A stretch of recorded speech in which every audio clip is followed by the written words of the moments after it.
excited about today's program.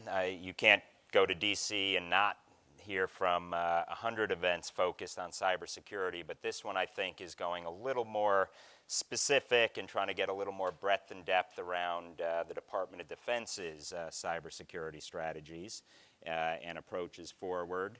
I also want to thank our sponsor, Northrop Grumman. They've been incredible partners, not only today, but all the time, and clearly a leader in the cyber defense and cybersecurity field. So thank you to Northrop Grumman. To start us off, I couldn't think of a better individual than Congressman Langevin to frame and keynote and get the conversation going. As many of you know, he's a congressman from Rhode Island, a true titan in terms of national security issues, and in many ways I think exemplifies precisely what our center is focused on. He's currently chairman of the Emerging Threats Subcommittee on House Armed Services, ranking member, I'm sorry. He has also served 8 years in the House Permanent Select Committee on Intelligence, and he is also leading on the Homeland Security Committee cyber-related issues. So, and he's not a newcomer to cybersecurity. He served on the CSIS Commission for the incoming president, President Obama, in terms of cybersecurity priorities, and has been a true champion on these issues for a number of years. So please join me in welcoming the Congressman. He will keynote, he will frame the conversation, and we'll go there. So please join me in welcoming Congressman Langevin. Thank you. Thank you. Well, Frank, thank you for the introduction. It really is a thrill to be here today, and I look forward to discussing an important topic that's near and dear to my heart. And I appreciate your interest in the audience on the topic as well. And yes, I noticed the campus was a little quieter. I had 2 graduations yesterday to attend, so but it's great to be back at GW.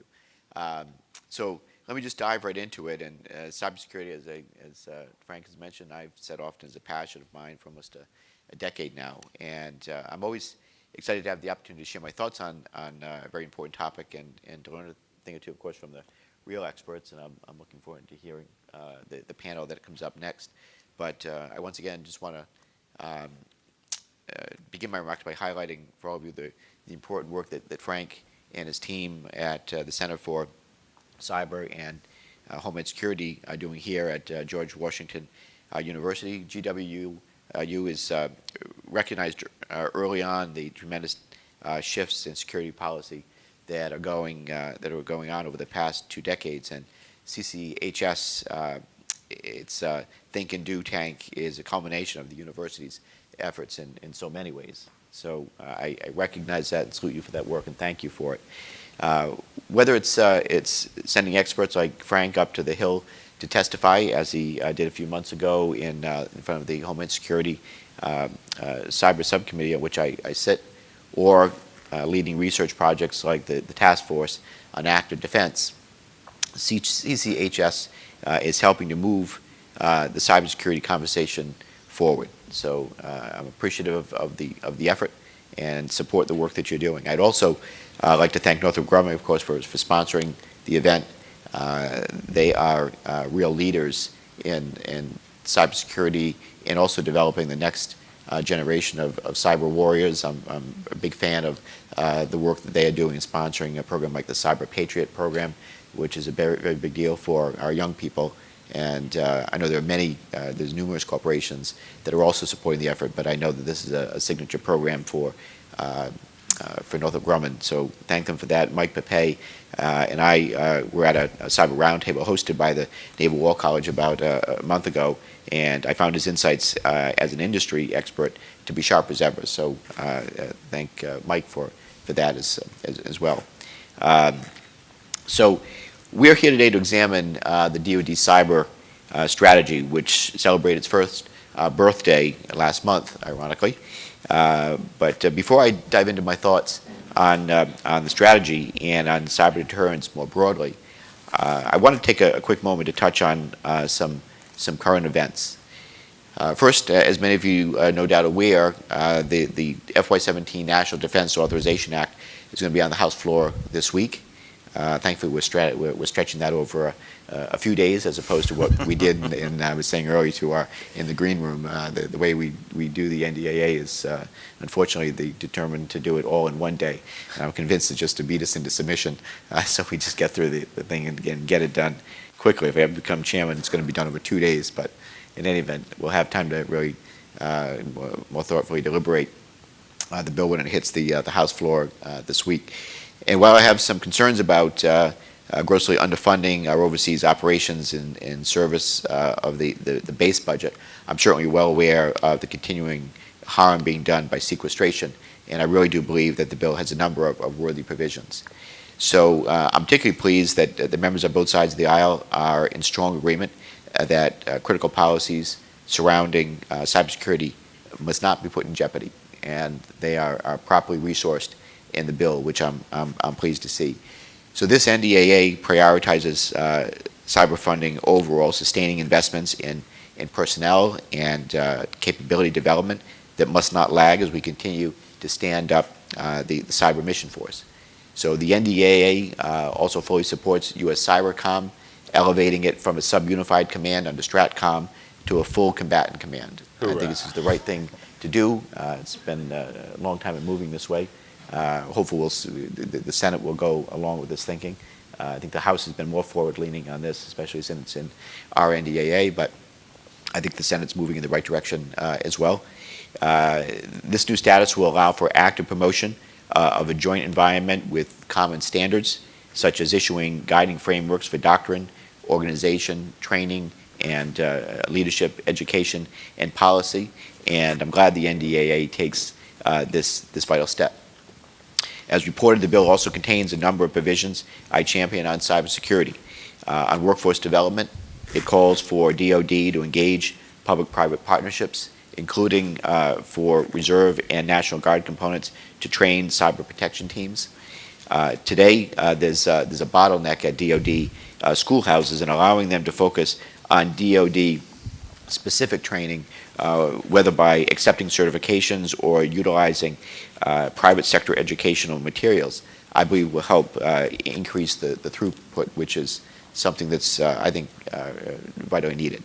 It also commends the service academies for their attention to cybersecurity as a discipline and their leadership in developing cyber sciences curricula for the academy writ large. I was out at the Naval Academy not long ago and met with the president there. There were a group of us who met, and there's always a disconnect between what academia is teaching and what the needs of the real world are. And the service academies, I'm glad to see, are rapidly closing that gap. And I was asking what they're doing to inform their curricular development. And I know, for example, they have many cyber experts at the table developing their curriculum, including Chris Inglis from NSA, who was there at the academy helping with that effort. So I'm very pleased with the direction that the academies are moving.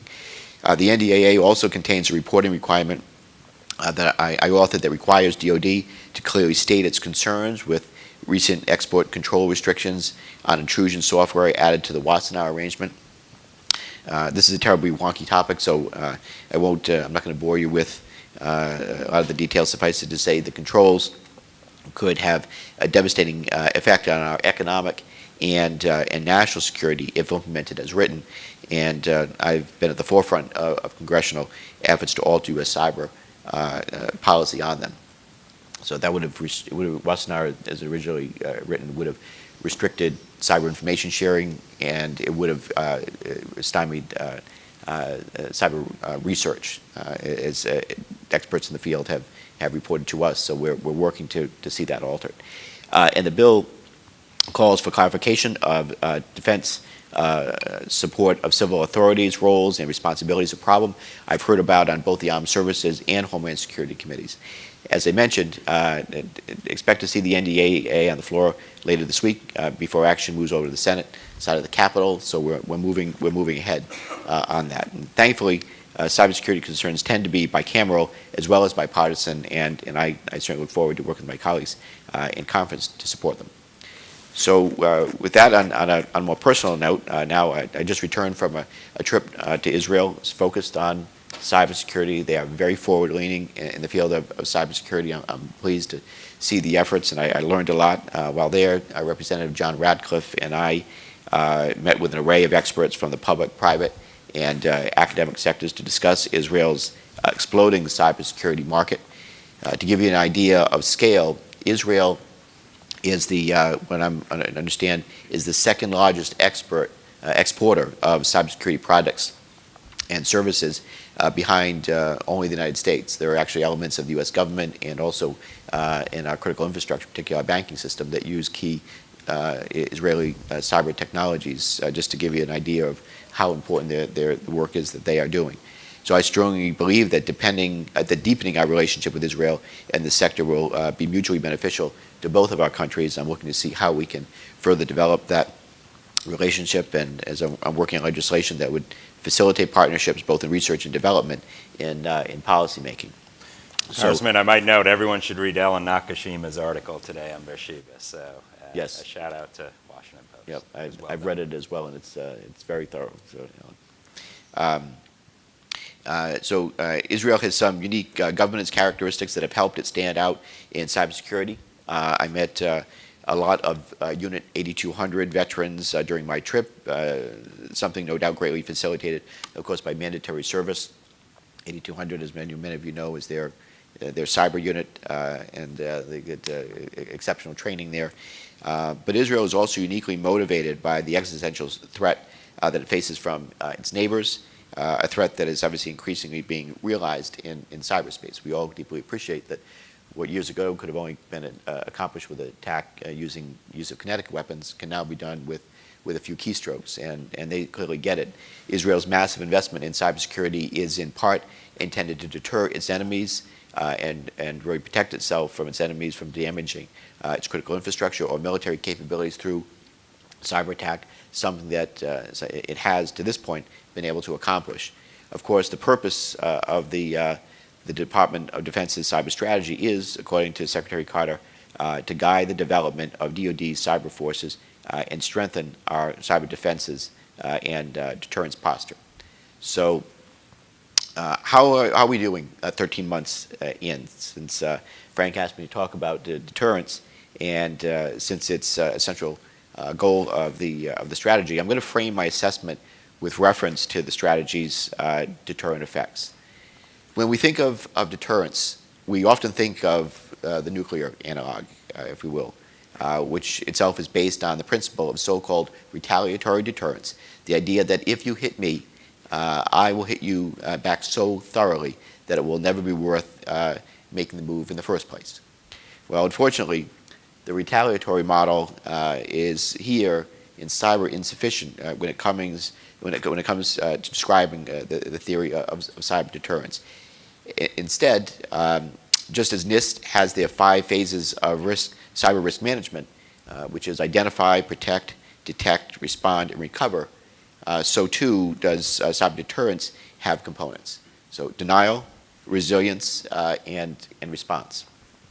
In this model, denial is best thought of as raising the cost to attackers by employing defensive strategies. So if in the cybersecurity world, one often hears that there's no real way to stop a determined nation-state level attacker, and this is certainly true. However, the vast majority of successful cyber breaches are not the result of advanced or even moderately skilled threats, but of basic vulnerabilities like unpatched systems, poor cyber hygiene, and weak authentication management, just to name a few. If your adversary wants to get in your network so desperately that they are, for example, willing to burn a 0-day to do so, there's a limit to how effective your perimeter defenses will be.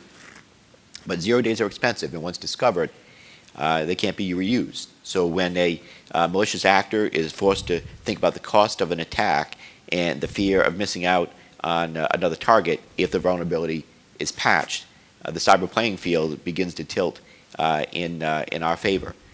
In cyber strategy, denial is the mission, of course, of cyber protection forces, which work to protect the DoD.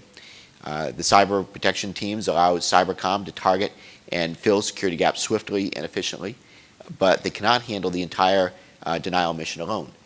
No, every service member, no matter his or her assignment, has a role to play in protecting the network, and I'm glad that DoD is also incorporating cultural changes into its cybersecurity plans.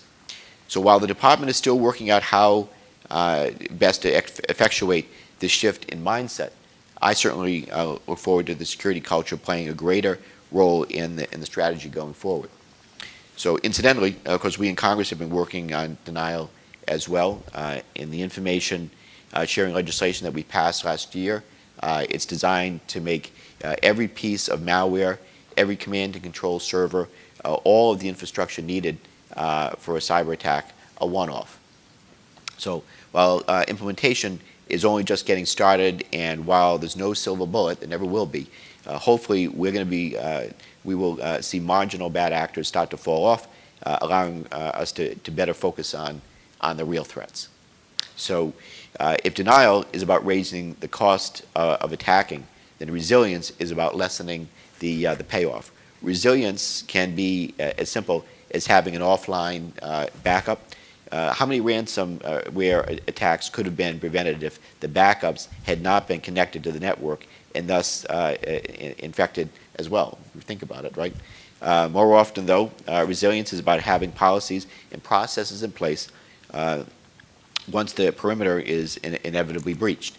So policies like network segmentation or rigorous enforcement of least privilege can stymie an attacker's attempts to leverage a beachhead on a system into an actual tactical advantage. Processes, whether incident response plans or rigorous penetration testing regimes, ensure that the people running a network can effectively manage cyber incidents. Now, while the DoD relies partly on the cyber protection forces to provide deterrence by resilience, it also uses national mission forces, which are tasked with aiding in protection of critical infrastructure in the case of a large-scale cyber emergency. These things, I'm glad, are being worked out to answer the question of what does the nation do in response to a large-scale cyber attack, and these things are being very well thought out right now, and having proper plans in place. So building resilience is a tough challenge, of course. There's no doubt. Nonetheless, I believe DoD can make significant progress in this area, particularly in the infrastructure protection space, by fully embracing the National Mission Force's capabilities left to boom. So making better use of the unique skill sets of our service members, active duty, reserve, and National Guard, of course, remains a goal of mine, and one I hope that the Pentagon will embrace as well. So finally, we have deterrence by response or retaliation, which in the cyber strategy is handled by the combat mission teams. So cyber is a new domain of warfare, and just as it's being incorporated into battles today, I fully expect it to play a role in all future conflicts. I mean, let's face it, modern warfare has forever changed, and we will never see combat situations where there is not a cyber component incorporated along to it or with it. So as such, I believe that it's imperative that our cyber commanders have offensive cyber capabilities at the disposal should the need arise, and I have supreme confidence in Cybercom's work developing these weapons and, of course, training our warfighters. However, most of our adversaries are not foolish enough to provoke us into open conflict, because that applies to nation-state actors where there's a return address. It doesn't apply to organizations like ISIL with no return address that would readily use the tools and the weapons if they had them at their disposal. They haven't been very effective in attacking us in cyberspace yet. My concern is how soon would that divide be bridged. So, well, therefore, I fully support certainly the Pentagon's offensive cyber strategy, and I do not believe, though, that it's sufficient. There are other instruments of state power that must be brought to bear for retaliatory deterrence to be effective. This is really going to be a whole of government approach in many ways. For every cyber attack is not an act of war. In fact, no attack on the United States in cyberspace so far has reconstituted such an act. That's why I fully support measures to utilize economic tools such as sanctions, and legal power, including indictments in response to belligerents in cyberspace. The Obama-Xi Accord on cyber espionage is young yet, but threat intelligence firms have reported an immense drop-off in Chinese advanced persistent threats targeting American corporations. I believe that's a sure sign that the threat of costly and embarrassing sanctions may be bearing fruit. And while it's highly unlikely that we're going to see the 7 recently indicted Iranian hackers in an American prison anytime soon, I can tell you that their world just got a whole lot smaller, and I think that's a welcome thing to see. I don't think they're going to be going on vacation anytime soon, perhaps outside the country. And I'd love to see some of the telemarketers that call me all the time for free trips and things, targeting them to entice them maybe to do so. But that's another story. I hope every malicious actor out there who would target our critical infrastructure under a protective cloak of anonymity is thinking long and hard about their picture being plastered on wanted posters all over the world, because rest assured, we're going to find them. We're getting better at attribution. It's not perfect, but we're getting better, and those that we've targeted and we've indicted, for example, know how good we're getting.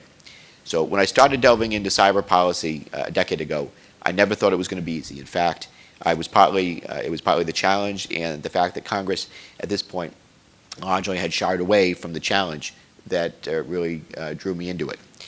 Deterrence in cybersecurity is one of the hardest problems in the field, full of them, and I have no doubt that our understanding will continue to evolve thanks to scholars like Frank and his team. So, but based on our understanding today, I believe that the DoD cyber strategy does an admirable job in laying out concrete actions that the department can take to improve our deterrence posture. And as I said before, it alone is insufficient. We need a whole of government attitude if we're to successfully deny, recover from, and respond to cyber attacks. But it's an important milestone on the way, and I commend Secretary Carter and his team for their work and being so forward-leaning on this topic. So with that, I'm going to close and just say thank you to GWU for the invitation to speak, and to Northrop Grumman again for sponsoring the event. And I certainly hope to set the stage for the real experts that they're going to come and speak. And I'd be glad to take any questions. Well, thank Congressman, firstly, thank you for a very comprehensive and empirically based approach. Thank you. If it's okay, I'll ask 1 or 2 questions, and then we'll have time for 1 or 2 questions from the floor. I think you very aptly laid out a strategy to dissuade, deter, compel, and I'd be curious on some of your thinking, whether or not we should be more transparent, less transparent in terms of demonstrating some of our own offensive capabilities. Because ultimately, the initiative continues to remain with the attacker. We're never going to firewall our way out of this problem. But at the same time, obviously, when you jump in, the stakes are high, and you need to be able to marshal and mobilize those resources. So do you think we ought to be doing more or less in this space? Because ultimately, I don't think you deter cyber. You deter actors. Yep. You just came back from Israel. They have an actor nearby who's a country of concern. Yep. So how do you think we ought to, because you're uniquely positioned, having seen the Title 50 side with HPSI, being on armed services, and on the Homeland side. I mean, you literally merge those 3 components together. So how do you think, do you think we ought to be willing to publicly discuss this and demonstrate capabilities, or should this continue to be under the radar screen? Yeah, it is a balancing act, right? And I would tend to lean more toward right now more transparency and letting some of those capabilities be known, what we're capable of doing. I certainly like the idea of the public indictments that have been taking place. So I think you've seen that subtle shift in strategy and being more transparent. The other side of it, my wearing the HPSI hat, we want to preserve as many of these capabilities and as possible when we do hit back. there are ways through channels or the bad actors themselves that figured it out that we hit them and hit them good. But it does. I agree with that philosophy, though, that we're not necessarily going to be able to deter every attack, but we do deter actors, and I support the U.S. strategy so far of making it more costly to the bad actors and publicizing that we know it's them, and we're willing to take action like indictments. In as much as you feel comfortable getting into, how would you rack and stack that threat environment? Who do you put at the very top of the list? At the very top are probably the Russians. Right after that, the Chinese. And I say that because many have described it as the Russians are more targeted, focused, and effective. The Chinese have been noisier, if you will. Everywhere. And, persistent. And pervasive. As I said, I think that the agreement between President Obama and President Xi has hopefully curtailed some of that. It's not going to stop everything, but we've made it clear that that protecting our intellectual property, protecting the unique things that corporations have in their domain, we're going to protect it, and we place value on it, and we're just not going to sit by and allow bad actors to just penetrate and take what they want, which is they've been eating our lunch up until now. We're making it at least more costly publicly.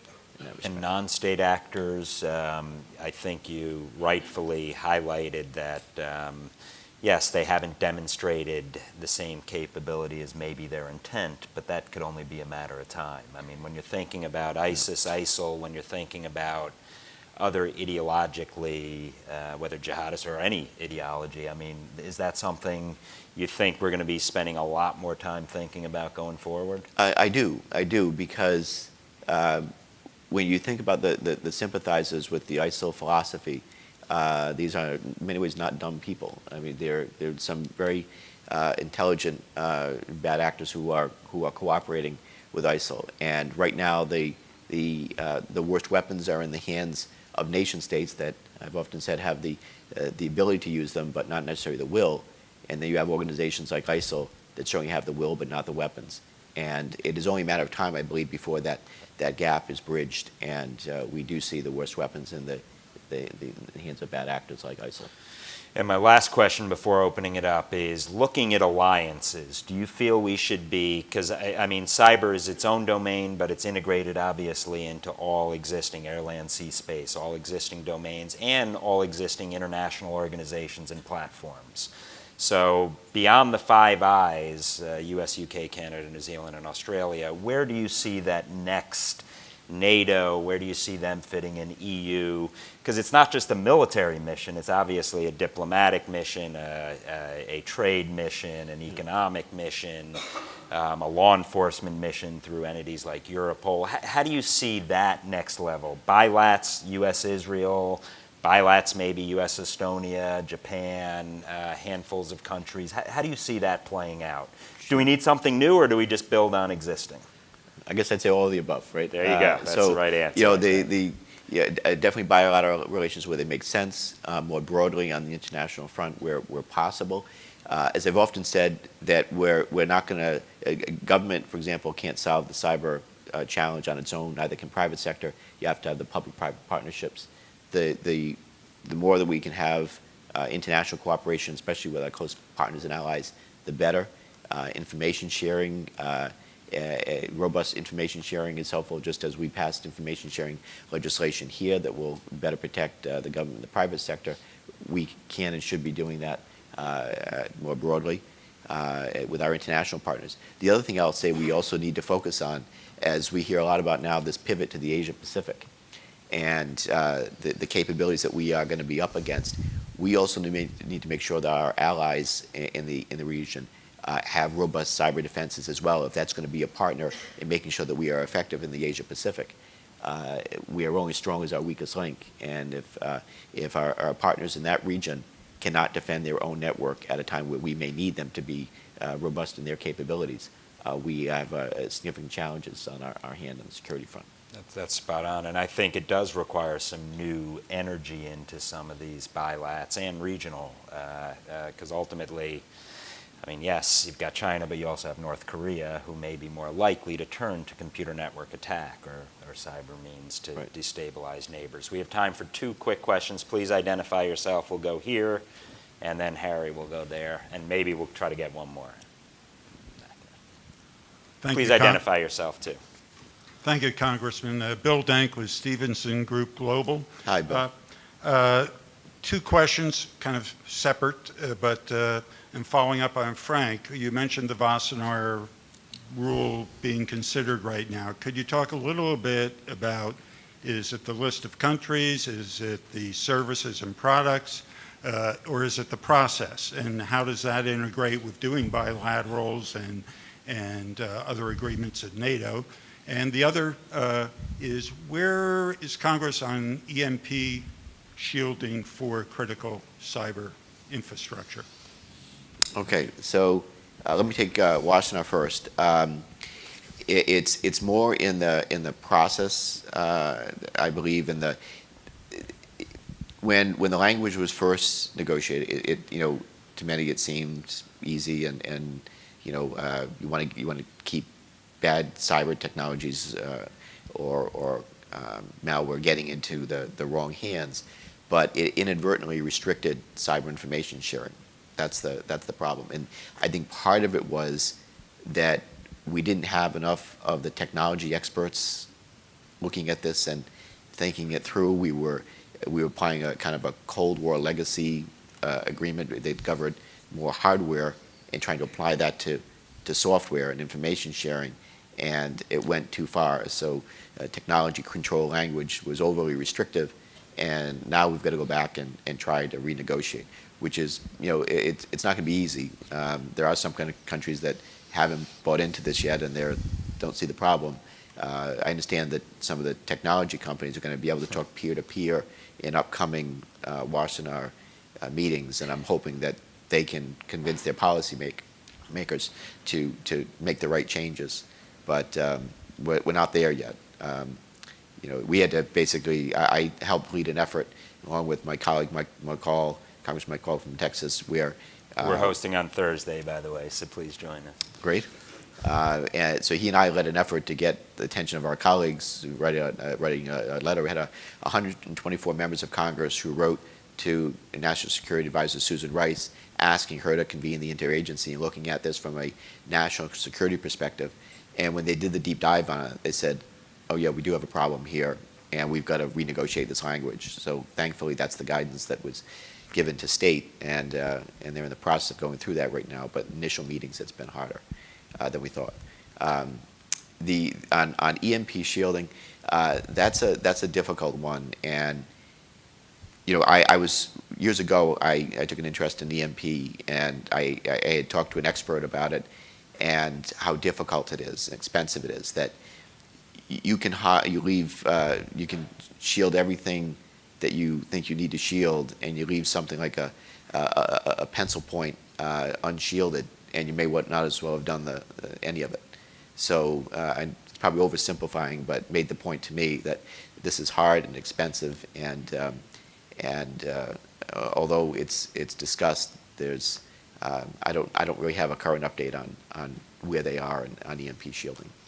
We had a question back here, Harry, but Congressman, one thought to build on that. I mean, ultimately, I think you're going to see space and cyber, and the cyber component of space play a much more prominent role. So not only from EMP and directed energy, but from all sorts of potential threat and natural concerns. So I hope that in the NDAA we are thinking about where civilian, military space, and I'm afraid all our ASAT discussions of years past are going to be very relevant in years forward. Do you think that that's going to be the case? Without a doubt. I mean, our overhead architecture is incredibly important to our national security.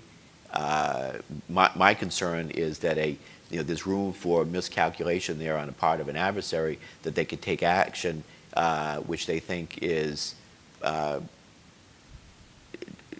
not as strong as what they would interpret it, but we would certainly take that as an act of war, so to speak, and there could be a miscalculation there. In addition to, by the way, and again, this is a challenge, we make more use of our overhead architecture more so than any other nation on the face of the planet. Not only do we have the challenge of protecting our assets in space, but we can't also lose sight on the importance to protect our ground stations as well, because that's an easy point of vulnerability that an adversary Scary could exploit. thought, exactly. Harry. Thanks, Frank. Congressman, my name's Harry Wingo. I'm A working former with... Navy SEAL also. Thank you for your service. Thanks, Frank. Also, I was at Google a couple years back, so thanks for your leadership, through those attacks that happened in a lot of industries. I'm with West River Solutions, but I'm working with a contractor called Advanced Systems Development, which is in that space where they've graduated from being a small defense contractor to now having just about 300 people. And they're great companies like Northrop who are making a difference on cyber. My question with the NDAA is thank you for Section 815, which I understand gives other transaction authority, so a chance for all contractors trying to help out in the federal team to put technologies to field a lot quicker, and often with non-traditional technology vendors, so that we can get things like Google, for example, the DeepMind AI assets that they have coming online, IBM's tools, and just curious what you think about that approach for non-FAR type with OT authority, if there's anything coming up on the floor or NDAA. And then finally, and this one's aspirational, do you ever think if we get repatriation, there could be a special call out for cybersecurity infrastructure to really encourage those capital flows to come back and to be put to something that we really need in the fight? So question on other transaction authority, and then also, possibly if you ever think repatriation happens, could there be a role for cybersecurity investment? Harry Wingo, thank you. Sure. Congressman, if I could just add one little rider to that, because this is built on a report we did actually with Northrop Grumman, and Mike Papay and Sharon and I co-authored a piece. I'm thrilled also to see that there are new requirements to bake security into the design, cybersecurity specifically, into the design of weapons platforms and systems. So Right. Fight for that one. I think that's an important step. Will do. I believe that baking security in is vitally important. And by the way, that applies also more broadly beyond DoD to as we get more into this Internet of Things and thinking about building security in, not after the fact. Think even in particular medical devices is another area where we need to bake security in ahead of time. So we're going through acquisition reform right now and trying to streamline things. I'm a big believer in allowing commercial off the shelf to be incorporated in wherever possible. Assume the technology and the systems are properly vetted, but we should do exquisite where we need to and unique where we need to. But when there are perhaps cheaper and more effective off-the-shelf technologies from these great innovative companies that we have in the country, we should work to make it easier, not harder, for them to do business with the Pentagon. So I hope that answers your question on that. And with respect to repatriation, a broader tax reform, I would like to see. I don't necessarily see it happening anytime soon, but the more we can encourage jobs and innovative companies' ideas coming back into this country, I'm all for it. That comes down to a jobs component, economic component, and I've often said that this isn't only cyber is not just a national security challenge. It certainly is an economic challenge and opportunity that we need to have all hands on deck approach to, so that we leverage it for the benefit of the nation. So, yes, seeing the technologies development of the companies flowing back here into the United States, I think the better off we will be. And I might note that Secretary Carter has put great emphasis on working with Silicon Valley and trying to usher in some of the cultural challenges, though.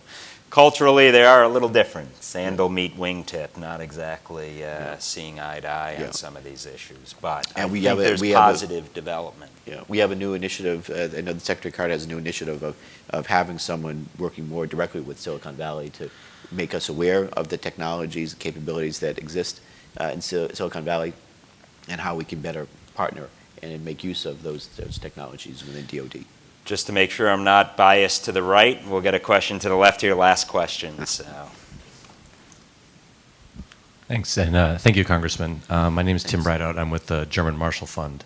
With regards to sort of questions of transparency and evidence, I'm curious, what you see developing, or how do we manage the challenge of, having enough evidence to indict, and then sharing that with a judge and assessing it and interpreting the evidence, but without revealing how you did it, so then, actors can then sneak around and find a new way to evade detection in the future.